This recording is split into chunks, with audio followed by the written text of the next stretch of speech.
wòlíì Segun Adebayo ti fòkòrò ránṣẹ́ sí àwọn tó mú VDM ṣe rántí VDM tí wọ́n ní wọ́n mú ní GT Bank níwájú GT Bank. Bàbá yìí ti fọ̀rọ̀ lẹ̀ ọ́ pé wọ́n ráwọn àwọn báńdíìtì ńlẹ̀, wọ́n rí àwọn tí wọ́n ń da Nàìjíríà láàmú gangan, àwọn darandaran kí wọ́n lọ kojú wọn.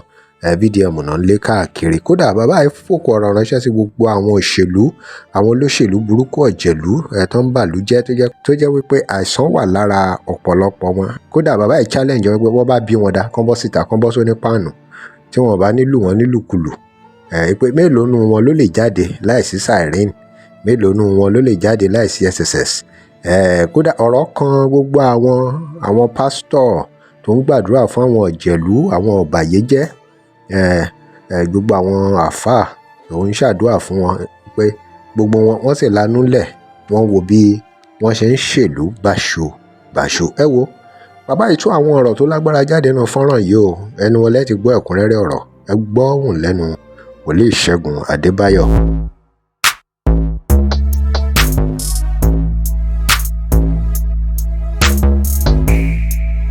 Those that was part of the government that called me and was exposing them. Àwọn tó ń ṣèjọba lọ́wọ́lọ́wọ́ wọ́n tú àṣírí ó pọ̀. Those that in government now, their secret were really exposed. Wọ́n tú àṣírí. Their secret were really exposed. Àṣírí wọn. Their secrets Wọ́n tú fún mi ó pọ̀. was really exposed. Gbogbo tó ń ṣe ní Aso Rock ni mo gbọ́. All they were doing in Aso Rock, I heard of it. Kò wá sí ènìyàn kan There's no one single person tó a lè ṣe rere, that can do something tó a good, lè jólóòótọ́ that can be faithful, truthful. ní orílẹ̀-èdè inú àwọn tó ń pè ní In this nation, among these are useless leaders. Kò sí olóòótọ́ kan. No one that is faithful, that is truthful. Wọ́n ṣe ń gbéṣẹ́ jáde tí wọ́n ń pín owó iṣẹ́. As they will bring out contracts and they will share the money, the Wọ́n loot, sì ní ṣiṣẹ́. without executing the project.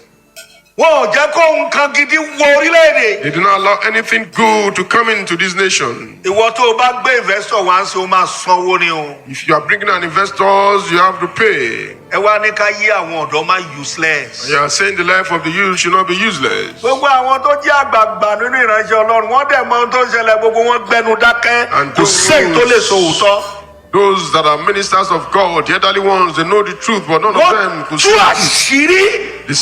the secret was exposed. Praise the Lord. Hallelujah. His house, Kì í ṣe ogún, kì í ṣe ọgbọ̀n, kì í ṣe 100, kì í ṣe. not 20, not 30, not 100, not 200. Gbogbo ṣe ń ṣòwò yín. Look at the way they are messing up the resources of this nation. Kẹ́ ẹ wo bí àwọn olórí yín ṣe ń ṣòwò yín. Look at the ways the leaders are messing up the resources, wasting the resources of this nation. Kẹ́ ẹ wo bọ́n ṣe ń ṣòwò yín. Look at the way they are useless in the resources of this nation. Ẹ wo Benz. Jerry. Ẹ wo bí tán tòmátò sí. Ẹ wo. Ó dẹ̀ jẹrà síbẹ̀. Ẹ rí bó ṣe bu. Ẹ wo bí tán tòmátò sí. Ẹ wo. Ó dẹ̀ bu síbẹ̀. Target ọwọ́ bàbá yẹn wà á dẹ̀ zoom in. Láwọn olórí yín.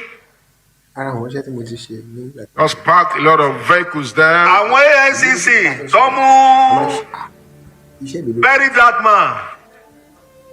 Wọn ò rí àwọn Fúlàní tó ń kó owó tó fi ń ṣòṣì.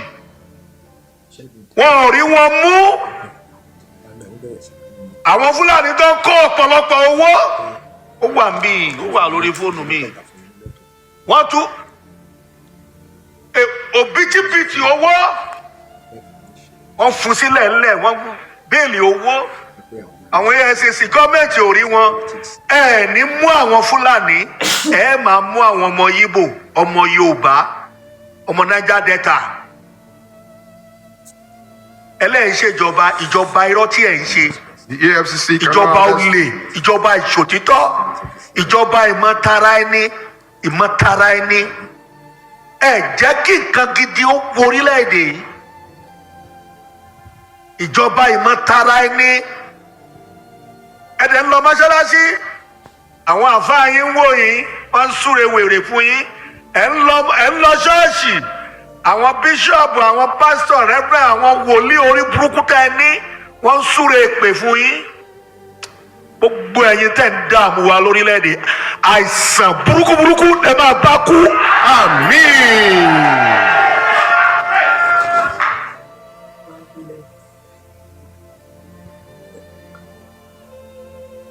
àwọn tó fẹ́ kó investor wá.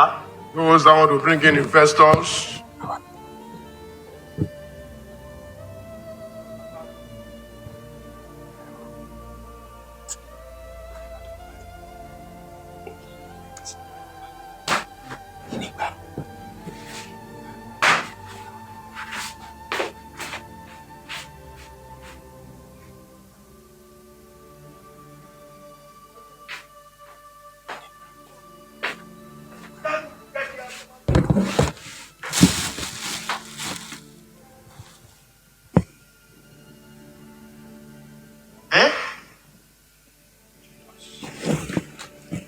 Ló ti wá bírí.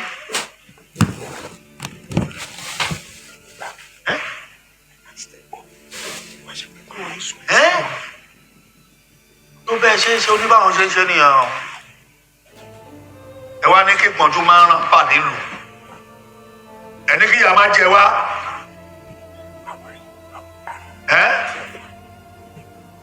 Ìjọba tẹ̀ ń ṣe tí ò nítumọ̀. Government you are running that is meaningless. Ẹ ní solution ẹ dá nǹkan gidi lẹ̀ ẹ ṣe nǹkan gidi ayé àwọn ọ̀dọ́ kò bójú mu kò lójútùú No company ẹlẹ́yìnṣèjọba. youths are meaningless. Ṣèbí Traore ló ń ṣèjọba tí gbogbo yín tẹ́ ẹ fẹ́ pa yìí. Traore is running his own government and you want to kill him. Tẹ́ ẹ wá ẹ̀mí ẹ̀ láti pa. You are looking for his life to kill him. Àwọn tí ń kó góòdì àwọn former general tí ń kó góòdì tó ń papọ̀ mọ́ àwọn European ẹ̀ rí wọn mú.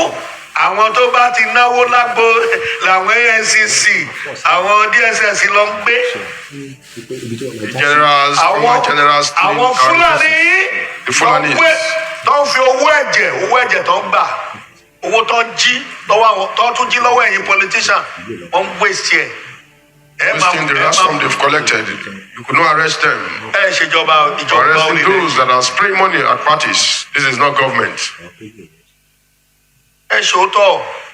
Let's be truthful, let's be faithful.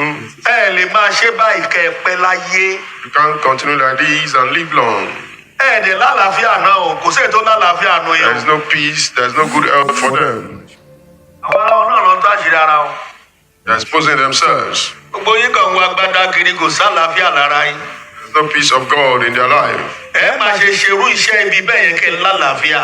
How can you be doing such evil and have peace? Ẹ máa ṣe ṣerú iṣẹ́ ibi bẹ́ẹ̀ kẹ́ ẹ ní fọkànbalẹ̀. How can you do such evil and have peace of mind? Tẹ bá mọ̀ pé lálàáfíà ní fọkànbalẹ̀ ẹ rìn ìlú láì máa kó DSS dání. You know you have peace of mind. Tọ́ bá Just bí yín walk dá. without your security men.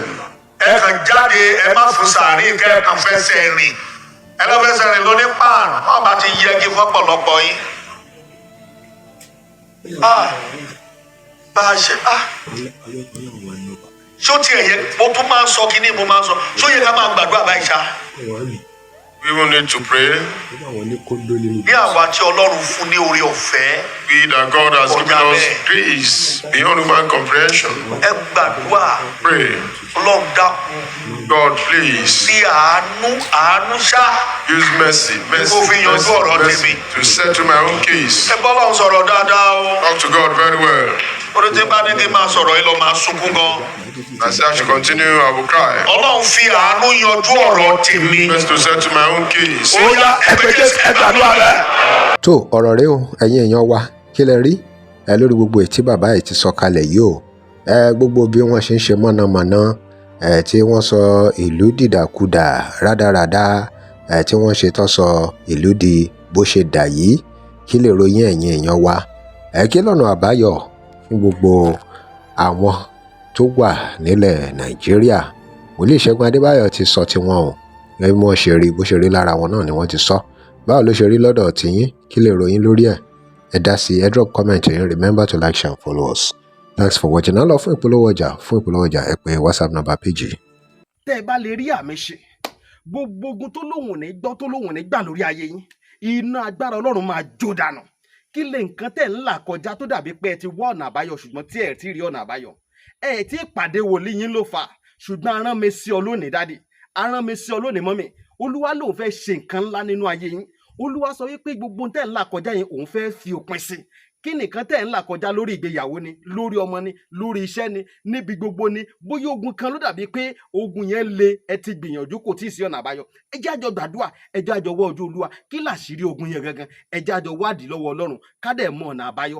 Ẹ̀rọ ìbánisọ̀rọ̀ tẹ́ fi pè mí fún àdúrà àti ọ̀nà àbáyọ òun náà ni +234 70 25 47 5427 +234 70 25 47 5427. Bẹ́ẹ̀ ṣe ń pè mí fún àdúrà lórúkọ Jésù, ẹ máa rí ìyanu.